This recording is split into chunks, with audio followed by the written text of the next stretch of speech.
Bonjour à tous. Aujourd'hui, on va voir un nouveau cours de morphosyntaxe sur les constituants de la phrase. Les constituants de la phrase. Une phrase est une unité de sens qui exprime une idée complète. Elle commence généralement par une majuscule et se termine par un point, ou un autre signe de ponctuation comme un point d'interrogation ou d'exclamation. Une phrase peut être simple ou complexe, mais elle doit contenir au minimum un verbe conjugué pour être considérée comme une phrase complète. Les éléments fondamentaux d'une phrase. 1. Le sujet. C'est l'élément qui fait ou subit l'action dans la phrase.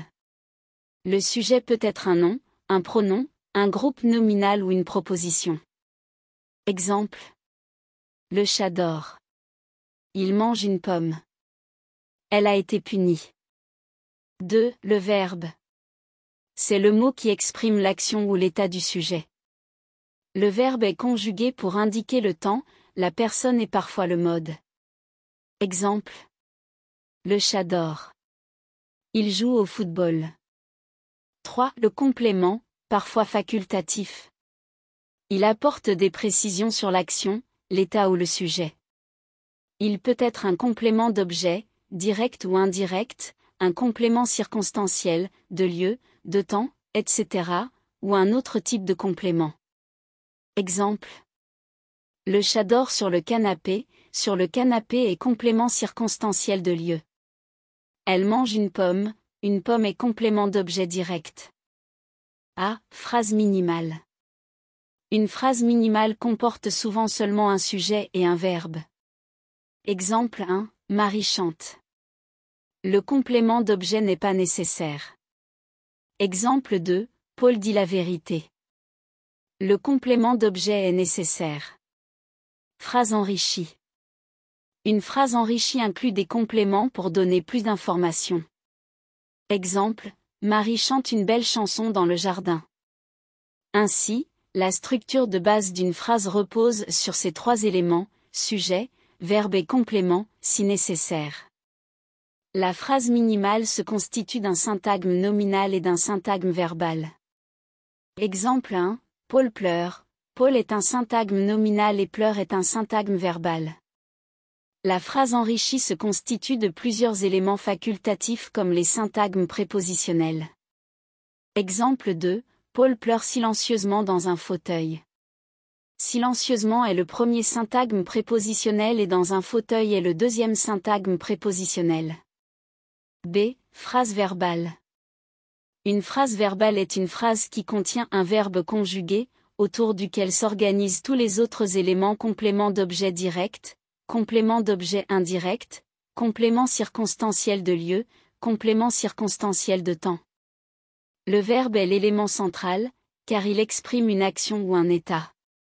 Elle se compose d'un syntagme nominal sujet, appelé thème et d'un syntagme verbal appelé prédicat.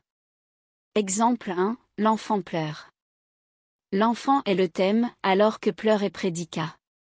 Exemple 2. Paul semble malade. Paul est thème, semble malade est le prédicat. Exemple 3. Nadia a été punie. Nadia est thème. A été punie est le prédicat. Le complément d'objet direct et le complément d'objet indirect, exemple, le professeur enseigne le français à ses élèves. Le français est complément d'objet direct et à ses élèves est le complément d'objet indirect. L'attribut trouve place avec le verbe copule, ça veut dire, le verbe, être, ou, un verbe d'état.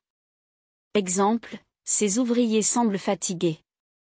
Cette phrase s'appelle, une phrase copulative. Complément circonstanciel intégré, exemple, elle habite à Paris. Je vais à Fès. Camilla vit à Tanger. Phrase à verbe impersonnel. Le sujet d'un verbe impersonnel est un pronom personnel sujet invariable ne renvoyant à aucun objet ni aucune personne. Exemple, il faut faire attention en traversant la rue. Les verbes impersonnels par nature. Exemple, il pleut, il neige. Il vente. Il tonne, il gèle, il fait froid. Il convient de faire attention, il s'agit de comprendre. Il y a des gens qui pensent que. Il est des gens qui pensent que. Il est interdit de. Quelques verbes impersonnels peuvent prendre des tournures personnelles. Exemple, des bombes pleuvaient sur nos soldats. Les verbes impersonnels par construction. Exemple 1, nous sommes arrivés à destination. Verbe personnel, on peut le conjuguer à toutes les personnes. Exemple 2, il m'est arrivé un malheur. Verbe impersonnel, il ne se conjugue qu'à la troisième personne du singulier masculin, il. Les verbes impersonnels à la forme active. Exemple, il tombe des cordes, il pleut à verse, il semble qu'il va pleuvoir ce soir. Forme active. Les verbes impersonnels à la forme passive. Exemple, il a été perdu un portefeuille. Il a été mentionné votre nom. Forme passive. Les verbes impersonnels à la forme pronominale. Exemple 1, il se produit beaucoup d'accidents dans ce rond-point. Forme pronominale. Exemple 2, il se passe des choses bizarres. Forme pronominale. Exemple 3, il se peut qu'il pleuve ce soir. Forme pronominale. Exemple 4, il s'agit d'une erreur fréquente. Forme pronominale. Remarque. Autrefois, on utilisait les verbes impersonnels sans sujet, voici quelques expressions qu'il en reste. Exemple, plaise à Dieu. Peu s'en faut. Mieux vaut se taire. Reste à dire. N'importe. Peu importe. C. La phrase verbale attributive. B. Les différents verbes attributifs. L'attribut peut être relié au sujet par un verbe, être, ce speaker est éloquent. Speaker est sujet et le verbe être, est copule. Éloquent est, attribut. Les verbes de l'apparence, paraître, sembler, avoir l'air, se montrer, passer pour, se révéler, s'avérer, faire, constituer. Exemple, il paraît fatigué. Il a l'air d'un voleur. Cet espion passe pour un mendiant. La persistance ou le changement dans l'état, rester, devenir, demeurer, se trouver, tomber. Exemple, elle est tombée malade. Il devient célèbre. Le titre et l'appellation, s'appeler, se nommer, se constituer, être élu, être nommé, être appelé, être jugé. Exemple, il a été nommé président. Elle a été jugée coupable. Certains verbes d'action peuvent être des verbes d'état, comme partir, mourir, vivre, naître, dormir, s'arrêter. Exemple, il est né riche. Il part bredouille. Il a vécu noble. Il est mort pauvre. Les verbes de jugement, juger, trouver, estimer, considérer comme. Exemple, il est considéré comme primordial. Je le trouve intéressant. B. Nature de l'attribut. L'attribut du sujet peut être un nom, l'homme est un animal. Un animal est attribut. Un pronom, qui êtes-vous? Vous êtes attribut, aventurier, il l'a toujours été. Elle est attribut. Un adjectif ou participe passé, l'homme est mortel. La porte paraît ouverte.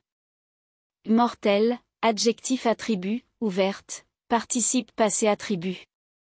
Un groupe prépositionnel, ton pull est à l'envers. Il est resté sans voix. À l'envers, et, sans voix, sont des syntagmes prépositionnels attributs. Un infinitif, partir, c'est mourir un peu. Mourir est attribut. Une proposition relative, je ne suis pas qui vous pensez. Qui vous pensez est attribut. Une proposition conjonctive, la règle est que l'un mangera l'autre. Que l'un mangera l'autre est attribut. Un adverbe à valeur adjectivale, cet élément est très bien. Très bien attribut. C. La place de l'attribut. L'attribut est souvent placé après le verbe, mais dans les cas suivants, il est placé avant le verbe. Les phrases exclamatives, quel homme merveilleux, tu es devenu. Quel homme merveilleux est attribut. Qui est cet homme?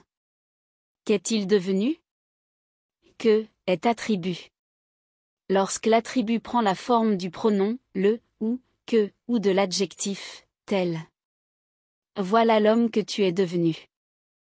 Que, attribut. Telle est ma décision. Tel, attribut. Charmante, elle le semble. Le, attribut. Pour une raison de style, mettre en relief l'attribut.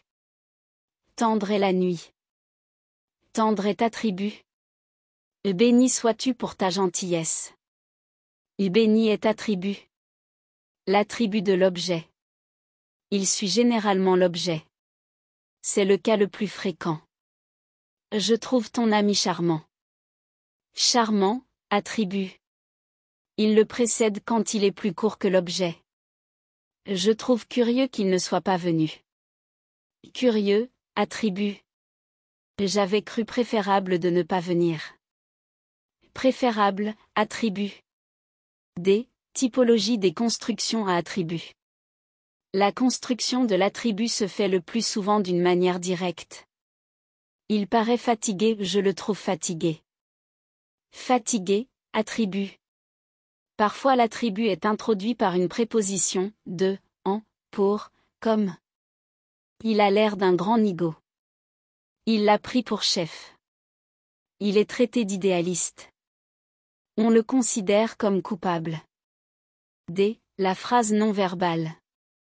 La phrase non verbale, par opposition à la phrase verbale dont le prédicat ne comporte ni verbe ni copule, verbe, être, ou, verbe d'état. Extraordinaire, cette histoire. Dans cette phrase assertive, déclarative, le verbe qui assume la prédication, est absent. C'est plutôt l'adjectif, extraordinaire, qui assure le rôle de prédicat. Merci infiniment de votre attention.